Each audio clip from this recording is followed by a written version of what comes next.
Welcome to Rob's Fix-It Shop, High Temperature Arts and Crafts Edition. Today on the bench I have this Paragon kiln, and so I like to do fused glass, and I also do some metal jewelry casting, and a kiln is very handy, right? And I've got another one, but it's kind of bigger, and I wanted to start doing some enameling, and I wanted something that was kind of front loading, right? So I got this off Facebook Marketplace, and it's never been used. They said they bought it and just never used it, and it's been around for a long time. If you look at the control here, all it's got is medium, low, off, and I don't think it's ever been on, but this control is not going to be enough, because like when you're doing glass work, you need to kind of ramp up the temperature, need to hold it, ramp it up, hold it. You need a lot of control. And so what you need is what's called a ramp soak controller, right? This is just like a cheap oven controller. I don't even know how they do it, right? But so that's what I'm going to do. So I've got my old kiln, and the old one had the same problem, right? Didn't have enough control, so I bought a controller for it, and I upgraded it, but I never recorded it. So I'm just going to show you how to retrofit a kiln with a really nice controller on it. And I bought one. I'm kind of excited to show you because I think it's going to be pretty good. So this is my old kiln, right? And here's a controller I bought, and I did this years ago. It's JLD634, and it does ramp soak programs, right? But it's hard to program. You have to like go through these commands here, and it's really putsy trying to get an entire program into it, ramp soak program. But this controller you could buy with a RS485 connection, and that's what I did. I bought it with that, and then I wrote some software to interface with this controller so that I could set up a program and download to it. And I'll just show you that quick. So here's the program I wrote, and it uses Modbus as a communication protocol. We're not going to get all complicated like that, but you can see I'm able to read the temperature, what the set temperature currently is, what the load is on the kiln, how hard it's working to bring the temperature up, and alarms, and here you can see the program. I said ramp to 1,000 degrees in 120 minutes, hold for 180 minutes, and this is the program I use for burning out molds. But then if we go to, I can open what I call a recipe, and let's open like fish mostly melted. And here we can see we're going to ramp up to about 800 degrees, go like this, hold, and we're going to jump up to 1325, slowly come down, anneal the glass, and then come down here. And here you can see the program that I've typed in. So this is the same functionality I want with this new controller, but I had a hard time finding this old controller, and so I was like looking around, and so I found one that I think is going to work pretty well. So here's the controller I got. It's a Novus N20K48 1010. It was about $100, and but it's got ramp soak. It's got the ability to talk to it through USB, but you can also talk to it through Bluetooth, right? And I haven't looked deeply into that, but it's a Modbus interface. But they also have some software that does what the software that I wrote also does, right? And so yeah, let's just hook this up to USB and you can see. So let's hook that up. And you can see it's got kind of a nice display on it, kind of bright. And we heard it connecting over to the computer over there. And yeah, I don't know how to set it up, but so let me just give you a quick drawing of how these controllers work. So you have this controller, and you tell it to go, I don't know, 600 degrees, right? And it might be whatever, let's say 600 degrees. You connect up a thermocouple. We're going to be using a type K. Type K will get you up to about 2300 degrees, right? And what this controller is going to do is it's going to work its best to try to meet that 600 degrees. And the way that control is done, that's kind of complicated. It uses a thing called a PID loop, but we're not going to get into that, right? And so what it does is that it will take and it will figure out how far from 600 you are. So let's say you're 580 degrees and you're supposed to be at 600, right? So then your error is 20 degrees. And so it'll use that error and will figure out how much energy to put into the coil, right? So it has a relay that goes to the coil, right? The coil inside the heating coil, right? And it will energize that coil. And so if you're really close to the temperature, it might pulse like this, right? But if you're far away from the temperature, it will pulse like this, right? And so it uses kind of that pulse width modulation. On the other controller I had, this amount of time was 1 second. I don't know what it is for this controller, but you'll be able to hear, you'll hear it go gick, gick, gick. Or if it's really working hard to get up to temperature, it might be gick, gick. I don't know if you can hear that. Anyways, so let's keep it simpler though, right? So here's our controller. The way we're going to wire this is we have, so when it's doing that pulse, it's actually only pulsing about 5 volts, right? So we need to come into a thing called an SSR, or a solid state relay. And the solid state relay, when it gets 5 volts, is going to turn on. And so we have our power coming in like this from our plug-in, right? And we have it coming out here. So when we hit 5 volts, the power goes through. And then we have our coil here, and right, that's as complicated as it gets, right? And then we also have to tie in our thermocouple, right? So it looks at the temperature here, figures out what it needs to do, and it just engages the solid state relay, right? So it's not that complicated. Let's look at what the circuit that they show. All right, so here's our wiring diagram that they recommend. Is they have the type K thermocouple right here, and the solid state relay here.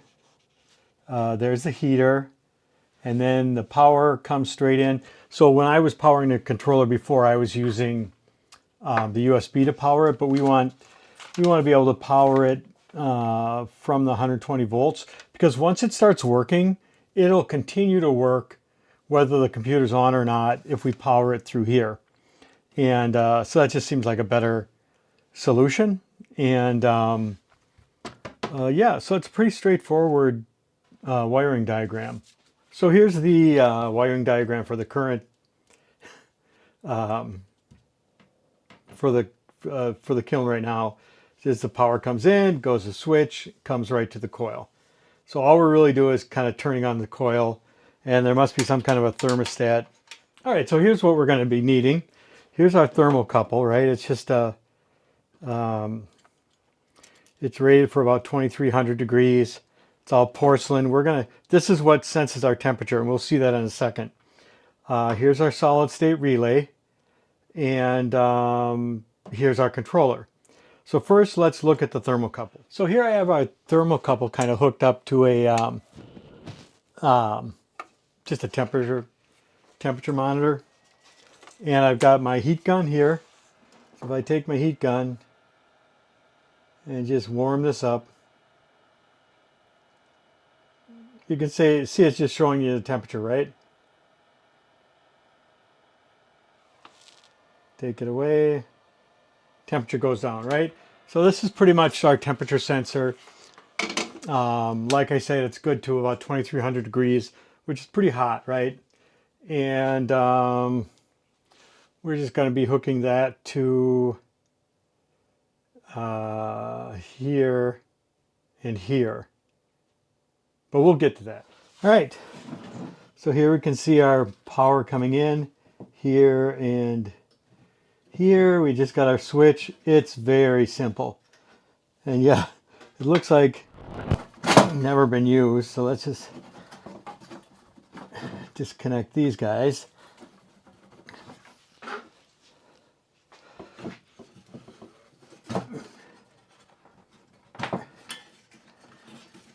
And I think we can use all of that, right?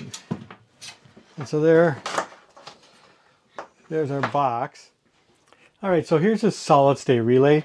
And this one's rated for 25 amps. They're not very expensive. I'd be a little bit cautious. It looked like there's some pretty sketchy ones on Amazon or whatever. But so here I just have a light bulb wired the same way I'm going to wire the heating coil here. And if I look up here, just have my bench power supply set for 5 volts. And I can take this and just put 5 volts, oops, backwards, 5 volts across here. And it turns the light on. So what's going to happen is that controller is going to be turning on that, energizing that coil just like this. Then if we look at the this guy here, our solid state relay just goes right here and here, right? Super simple. Okay, so I think I got this figured out where I want everything to go. So I think I'm going to put this right back here, right? And then I'm going to keep this bulb. So we're going to keep that guy right there, but then I'm going to take this switch, I'm going to put it right next to it, and then we're going to put that right there, right there. I think that's going to be pretty good. And then for the thermocouple, I want it to go kind of in the center. I mean, there's not a great place. There isn't, because this is kind of small, I don't want it to get in the middle.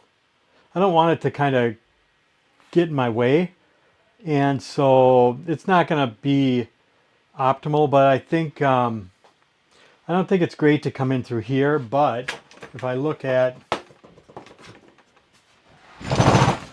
this guy back here, there's already a hole drilled right here, and that comes in right in the center of the coils, and so I think that's where I'll put it, and I think that's going to work pretty good for us. All right, so I'm going to start marking all this out.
All right, so we're going to hook this straight to the switch here. So we've got this guy to help us do that.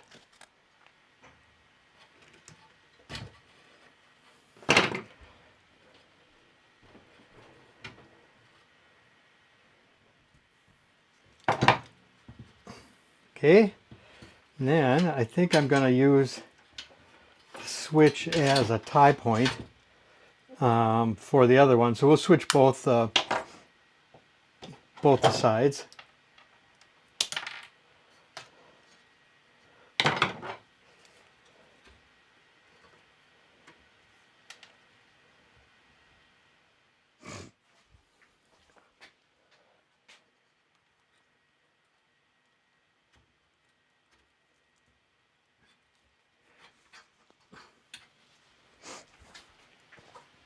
Okay, so I just marked, it's got the markings right here. The only thing that's a little funny is that the thermocouple goes from here to here, but our SSR, solid state relay, goes here, and our AC power goes here, right? So I just marked those on here, then I can split that out and do my wiring directly. So here I have these hooked up, one going to the power light, and then the other two I'll put into here, the AC power. You, you want to make sure you get this right, because it would be quite disastrous if you didn't.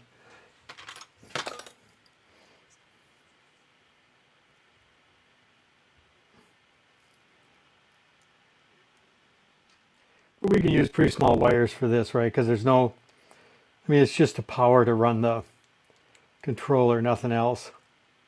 That hooked up. And then now let's get some wires between here and our solid state relay. And I still don't have the solid state relay mounted. Like I said, I was going to put that right here.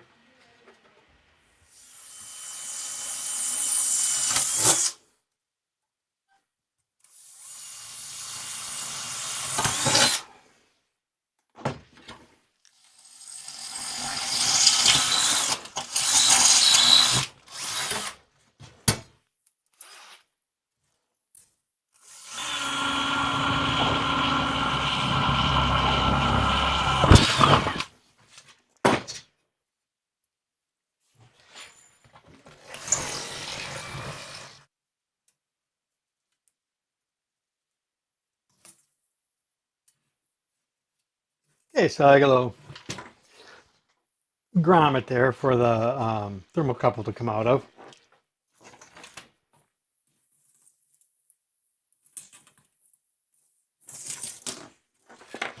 Okay, so what next? So we've got our power hooked up for the controller, and might as well just put the controller in. So put that in like that, and then like that. Ooh, that is sweet. Okay, so then let's get this on here. And let's get our relay mounted in. And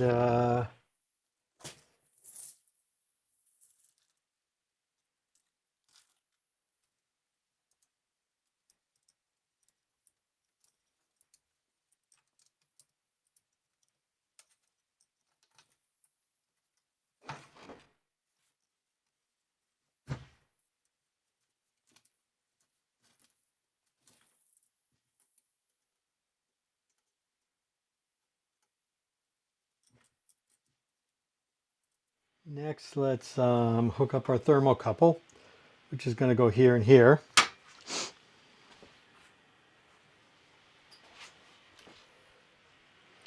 And blue and red, I'm assuming that the blue and red is, the blue is positive.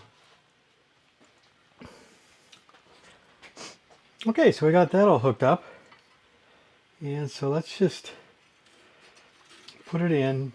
Okay, so I'm just kind of hooking up the USB, and I just put a grommet in it, and I'm just running it out the bottom.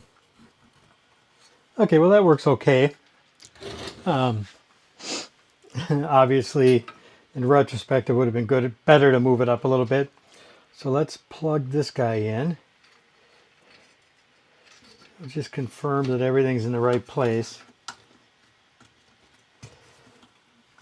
It would be very sad if I burned up a $100 controller. Okay, so that looks good. I'm going to run the thermocouple out the other grommet.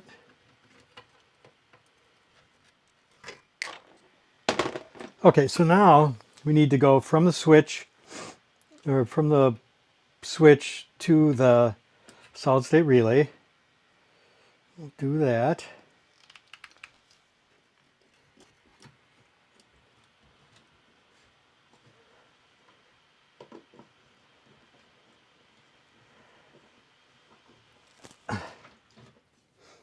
All right, so it looks like we got all our wiring done. We have our thermocouple hooked in down here, coming to here. We have the two pulsed outputs, plus and minus, coming to our solid state relay. And then we have our output to our coil coming in here from the solid state relay. The other side of the solid state relay going to the hot side of the power switch. And this switch seems a little bit small, so I'm going to replace that. And then we have the ground or the neutral coming in, also switch, but that comes up to here and then goes to the light and goes to here. So we have two power wires right here coming from our hot and neutral coming right into this controller. And so when you buy the controller, they can either run off 24 volts or 120. And so I bought the one that runs off 120 because that's super convenient. And so yeah, so I think the next thing we want to do is to get the thermocouple mounted in the kiln. So I think I want my thermocouple to come out right in the center there. And so that if we look at the center here, that's right at 2 inches. So if we add 2.5 plus 2, that's 4.5. That brings us right to about there, right? And so that if we go around the back, so if we look at our back, then it looks like it's already got a hole in the case for that, right at 4.5. The only thing that's kind of weird is if you look at the thermocouple, it is kind of oval shaped, which is kind of weird. So I don't know. I might try drilling 2 holes through there to kind of get it to fit better. I don't know how well that's going to work. I mean, I've never drilled through this stuff before, but I'll give it a try. Okay, so I'm going to start with some small holes, and then we'll try to go bigger. Or I don't know. Yeah, let's just try this. I think it'll drill pretty easily. I don't know.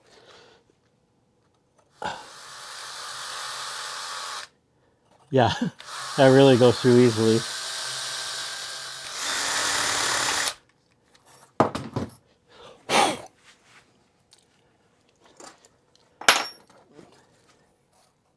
Yeah, that looks good. Okay, so I just got to keep doing that the rest of the way through. We'll see how it goes when it gets near the end. All right, there it is. I kind of like that. It doesn't stick too far. I mean, this isn't a very big kiln. I don't want it to stick in the way, or if I want to put a plate in there, I don't want it in the way of that, but it's not going to be perfect, right? But, you know, when you're talking 1300 degrees, I don't know that it makes too much difference, but yeah, so let's get that screwed in.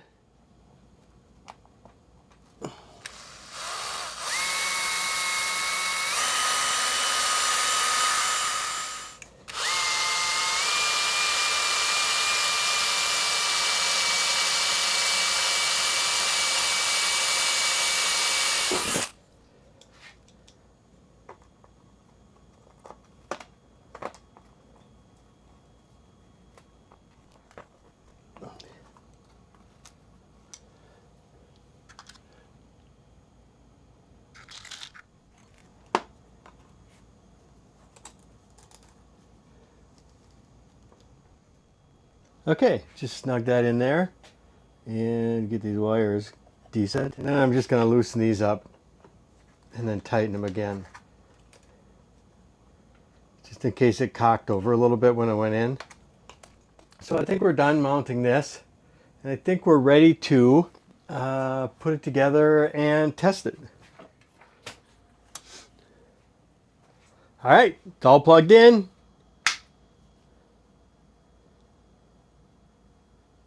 And there's our controller. Okay, let's set up our device. So we're going to switch it on.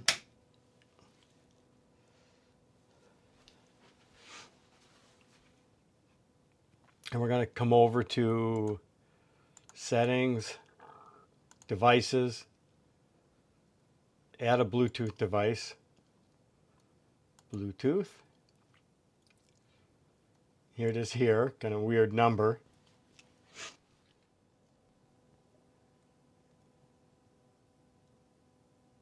Okay, we're paired. Close this. I'm going to open QuickTune, which I just downloaded from them. And I want to go to Read Device.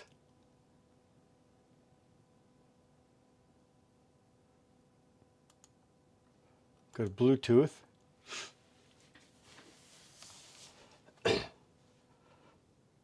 What? So I got to go to QuickTune. And we're going to Read Device. And then go to Bluetooth. And there we've got our device. Okay, so we're going to click on our device.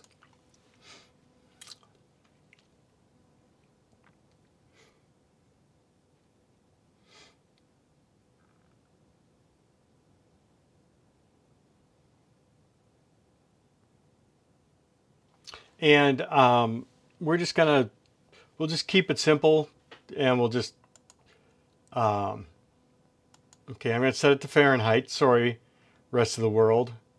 We're going to go to automatic control, and I'll get into these later. And we're going to go over here, and we're going to switch to a Type K thermocouple. Lower limit. So I'm going to set this to 0. And then set that to 1500. Looks like it was just complaining when this number was below the other one. The control set point, let's set that to 500 degrees. And we want to tell, remember we had wired up the output A. Here we are, which is the pulsed output. We want the pulsed output to be the thing that controls the kiln. And so here we set output A to be the control output, right? And output B, we don't have it doing anything, but we could hook up a relay through there's a relay in there. We could hook it up to an alarm or something. And auto tune is off. And here we're going to leave this. We send it to the device, and we haven't turned it on yet, right?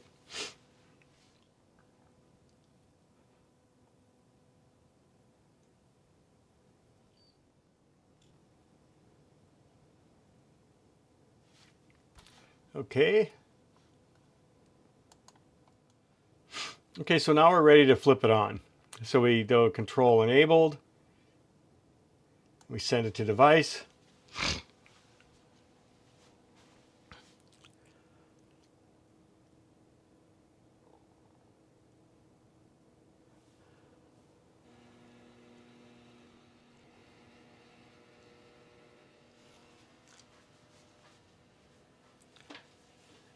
And there we go. It's, you see the little, on the display it says out 1. That means that when that shows up, that means that the solid state relay is engaged, right? And so here we're saying we're just hitting it full on until we get to 500 degrees.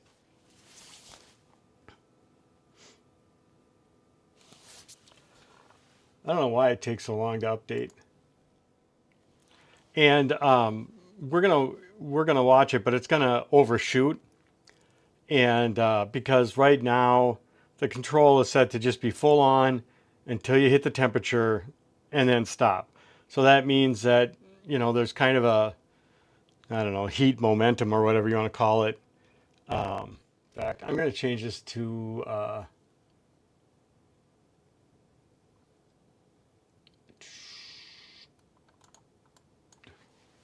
200.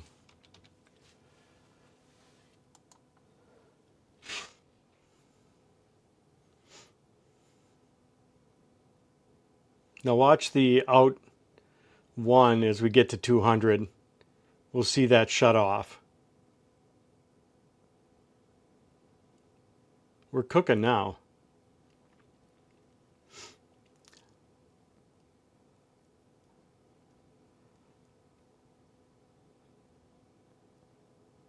And there it went off, right? But there's still, those coils are still hot, and we're seeing we're kind of overshooting.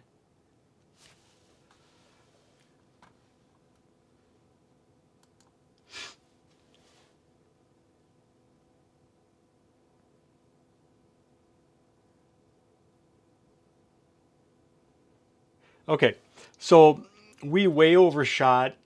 Yeah, we're still getting that energy off those coils. We're still heating up the interior, even though the coils are off. And so we're going to start to see that come down. But anyways, that introduces my next subject, which is how these temperature controllers are really work. And so that if you do a quickie installation like this, you're not really getting the advantages of how these things can manage your temperature. So I'm going to give a little demo on that, and we're still not coming down. Okay, so while we're waiting for that to come down, I'm going to come over here to features, and we can see those same parameters here, and we're not going to worry too much about those. So that gets us into the subject of PID control and how these controllers work. So I'm going to talk a little bit about that now. All right, so let's look at Kiln temperature control. I'm going to shut this off. But okay, so when we were looking at the circuit, you've pretty much got a wire coming in, and then a heating element and a wire going out. All you can really do with this type of control is turn this heating element on and off. The way temperature controllers are set up is that if you want to be full on, you just shut the switch, right? But if you want to be half on, what you're going to do is you're going to have a pulse like this, right? And so, and if you want it to be just a little bit on, you're just going to go like this, right? And so that full on, that's 100%. This is 50%. And this is whatever, 5%, right? So really what you're doing is that if you want this controller to just be maintaining temperature, you might want to pulse it like this. Or if you're up around 1,000 degrees and you're working a little bit harder, you might want to be more like this, right? And you want the controller that, let's say you're at 50 degrees and you want to be at 1,000. Down here, you want it to be just working as hard as it can. But then as you get closer to here, you want it to start pulsing. And so that what we were seeing with the temperature is you don't want the temperature to come up, go like this and go like this, right? And then up like this and like this, up like this and like this. You want it to be more like like this, right? Where you're holding the temperature, you're just barely exceeding it and holding it there, right? And to be able to do that, you have to tell the controller the physical characteristics of the kiln so that it knows how to do this, right? And luckily that's easy to do on this controller and the other controllers I've used. All right, so the way this kind of control is done is something that's called PID, right? And what that is that you have a system where you have an input, and that's going to be your current temp, right? And you figure out your error, which is the set temperature. Let's see.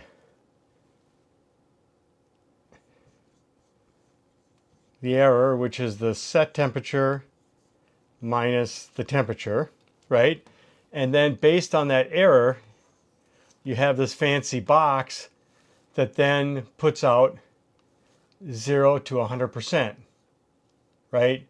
And this is just talking for this kind of a temperature controller, right? So if I'm going to 1,000 degrees, right, and I'm at 50 degrees, I probably want this to be nearer 100%. If I'm at 995, I probably want this to be at, 80%, right? Because I want to slowly come up to the temperature. So the way this is done is that you've got three components. You have percentage and integral. And don't trust me on this. There's a lot of really good videos on PID control because it's used everywhere in control circuits and derivative, right? And so with derivative, with percentage, what you're saying is that if my error is, let's say my error is E, I'm going to multiply it times some number P, and that's going to be the amount, and that gets fed into creating this, right? And so what you would see then is if you've got your current temperature and your target temperature, right? And you're down here, your error is going to be large. So just multiplying it times the percentage is going to be large. So you're just going to be trucking up like this, right? But if that's all you use, you're going to be like this. So this controller uses PID control. So I just want to take a minute and kind of explain it. The PID control is used all over the place to control systems where you tell it to go to a particular speed or temperature or whatnot, and you want to get there in a smooth way, right? And so like for a kiln, let's say you've got your kiln, right? And you've got some way, some kind of a lever to control the temperature, right? Let's say that lever goes from 0 to 100%. And then you've got the ability to look at the current temperature, and you've got a controller that takes a set temperature, right? And so that if you want to figure out how close you are to being at your set temperature, you figure out your error, which is the set temperature minus the current temperature, right? Pretty straightforward. But so generally with PID control, you've got three different values: proportional,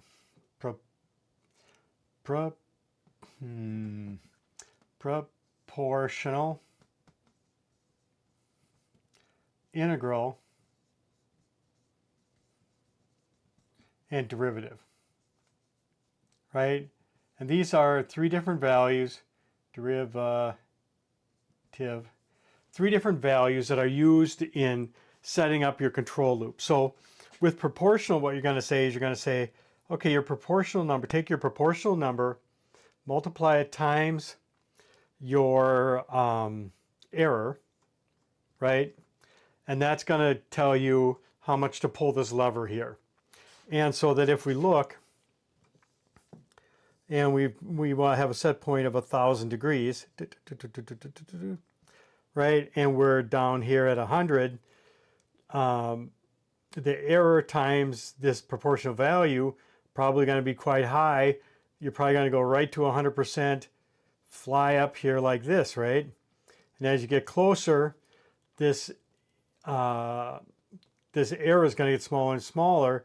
So the amount of drive, or the amount that you're pulling this lever, is going to go down and down and down, right? And so you're going to, in an ideal world, if you could pick the perfect P and had the perfect system, you would then align and just stay right there, right?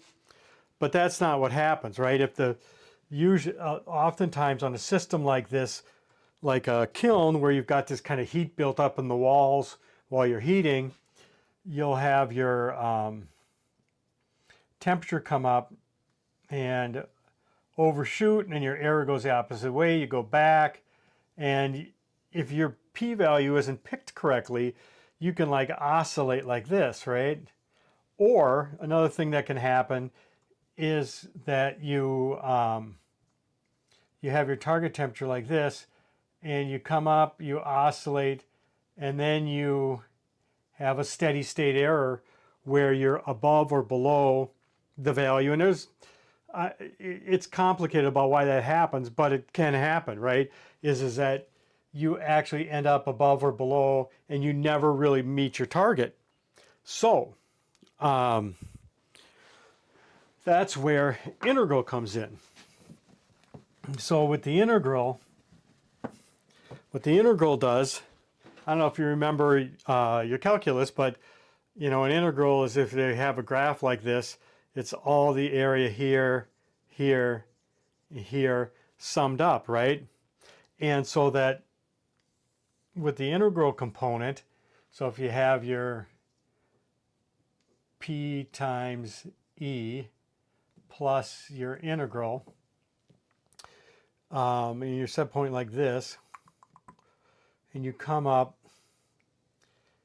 into an off steady state, the integral is going to start getting higher and higher as you're above the graph like that. That's going to work into the equation here, and it's going to adjust your little temperature level to help you hit that target more precisely, right? And so both of these, proportional and integral, are going to be working together to help you come up, oscillate as little as possible, and hit that steady state. And the last one is a derivative. Derivative is going to be looking at the rate of change, and if things are moving too quickly or oscillating too quickly, then that's going to act as a damping factor on that. And so how you pick these values is really important in getting this temperature control to work. But these are really hard to pick just on your own because every kiln is different. The kiln walls are thicker, the size of the heating elements are different, the amount of air leaking out, everything makes a difference. And so for picking these values, it's hard to do yourself, but these controllers oftentimes have a training mode on them that what it does is it jumps up here and then looks at these oscillations, and by looking at these different oscillations determines what these values are going to be. And that's what I'm going to show you next on this controller, is how you can train your controller to have the proper values for here, and which is really important when you're controlling something like this. The other thing too to remember is that on something like a kiln, if we look down at like 200 degrees, things are much different down here than at 1,000, right? Because at 1,000 degrees, if you remove the power, your temperature drops right away. But at 200 degrees, you can be coming up here and remove the power, and your temperature will still be going up just because of the heat in the walls. And so the tuning down here is going to be much different than up here. So we're going to try to pick a sweet spot and do our tuning on that. One thing, I like using the user interface off the computer, but one thing to remember too is that you can always, like, all those controls you can do through the front panel. So I can look at some of the settings. Here it's showing the percentage of drive. And here I can say run yes or no. There it's running. There it's not, which is kind of important. Like if something were to happen over here and you need to shut it off quick, that you can come over here and shut it off, or obviously the power switch as well. So to do our tuning, we're going to go to cycles, and we're going to set it for fast auto tuning. And here's the proportional band. Remember that PID. And we're not going to worry about this. We're not going to worry about hysteresis control. We're not going to worry about this or this. We want I'm going to set our set point to 1,000 because I'm going to tune around 1,000 degrees. Control mode, automatic, manipulated variable. We're not going to worry about that. And we're going to turn it on. I'm going to send it to the device. So let me go over it again. We've gone to fast tuning, not worried about this. We have our control set point at 1,000, our control mode automatic, and we're going to run. So we send that to the device, and it's going to start auto tuning as soon as it hits run. Okay, so we can see here that it's saying tune, the temperature of 1,000, and we're seeing it's just really pushing hard to get that. It's going to go full speed up to 1,000 degrees. Okay, so I've set up my scope so it's looking at that output that goes to the solid state relay. And we can see that it's at 5 volts right now, right? And that means that it's putting 5 volts into that solid state relay continuously. And we can also see that here by seeing that the out variable is on. So it's just cranking up to 1,000 degrees as fast as it can.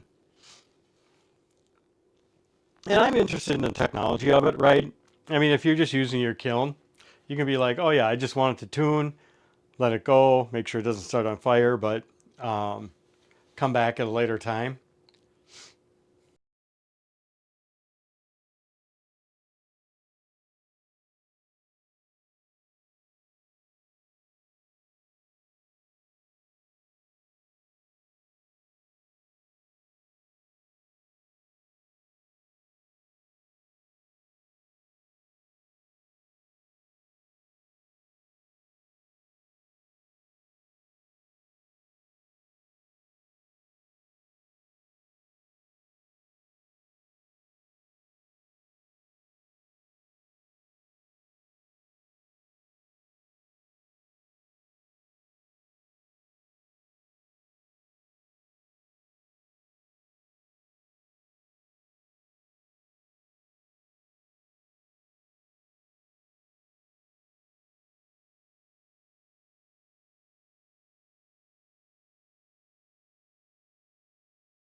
Okay, so again we can see the output is at 5 volts here, and we're getting up to 1,000. And let's see what happens here.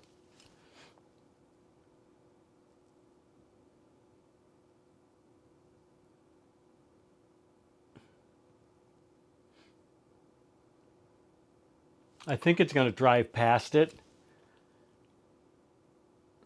And it is. We're still at 5 volts and our output is 1. Because what it wants to do for automatic tuning like this, you want to drive up above and then drop down and kind of there we went down. And see our temperature drop down. There it went back up. Let's see if we can.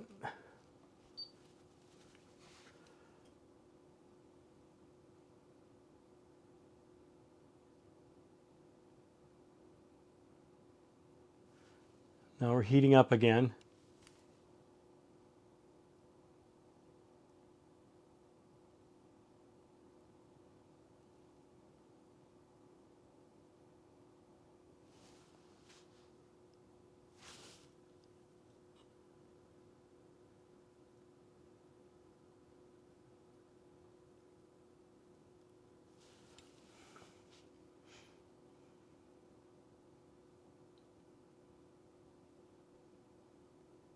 So you can see when it's hot like this, as soon as you bring the power down, you can see that right away the temperature comes down, right? Because it's the whole body of the whole thing is sucking up that heat.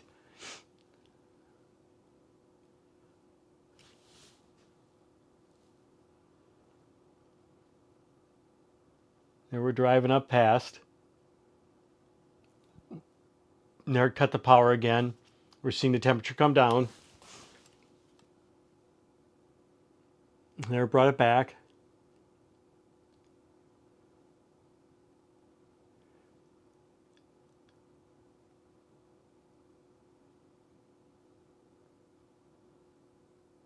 And when it's done tuning, this tune light will go off.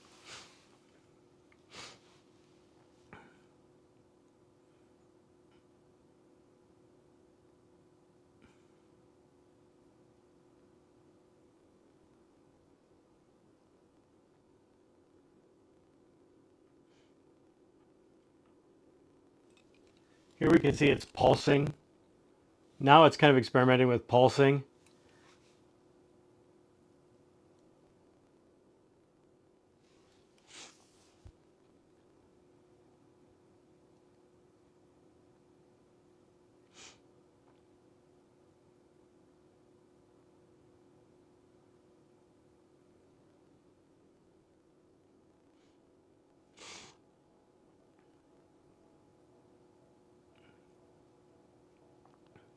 And that cycle, the amount of one up and down is called the duty cycle.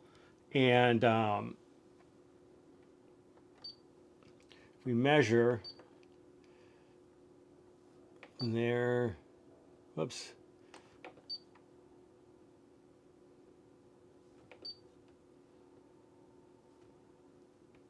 That's half a second. So our duty cycle is half a second, and you can see that in the parameters.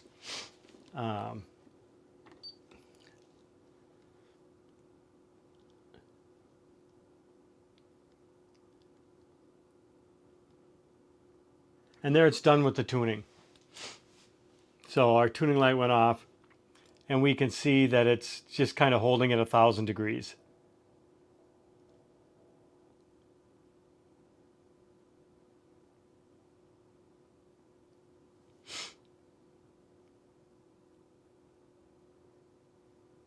See, and it's above, and it's not just shutting off, it's actually just expanding the amount of off time. And we'll see the off time kind of expand here as we're going above.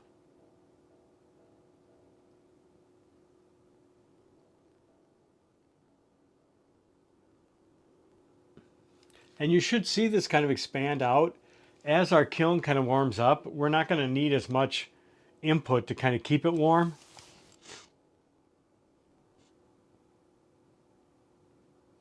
And I think we can actually see the percentage of drive here. So we're at 90%. So that's 90% of the wave there.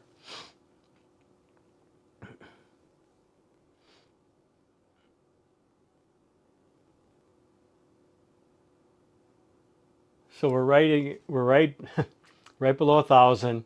Now we're only at about 83% drive. So this thing's working great. It's doing a nice job of control. It's staying right around the area.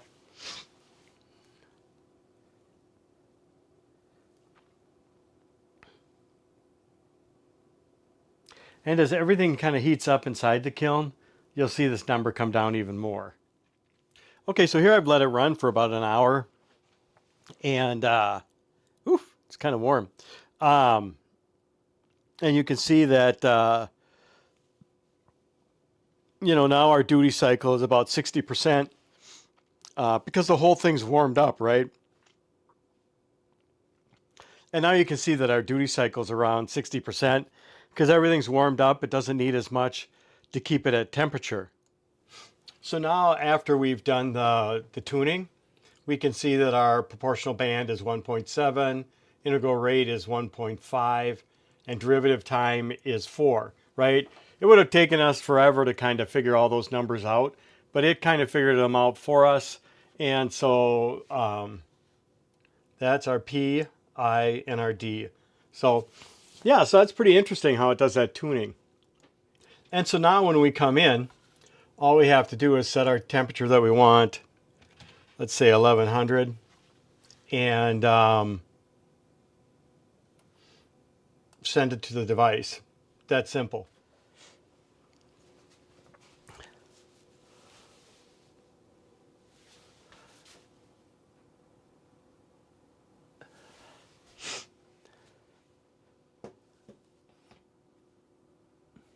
Well, that's it for Rob's Fix-It Shop, Some Like It Hot edition. And yeah, I think it's super. I think temperature control is super interesting. So it's really fun, kind of adding this temperature controller to this kiln. I think I'm going to make another video where I show how to do ramp and soak, which is used for glass work, which is very cool. Which is the reason I picked a controller like this instead of just a controller that goes to temperature and holds. I want to be able to slowly ramp up, hold, ramp up, hold, and then come back down and save those programs. And so I'm going to save that for the next video because this one's gotten kind of long. But yeah, if you want to kind of trick out your kiln, I think this is a great way to do it. And if you thought it was interesting, please hit like and subscribe, and thanks for watching.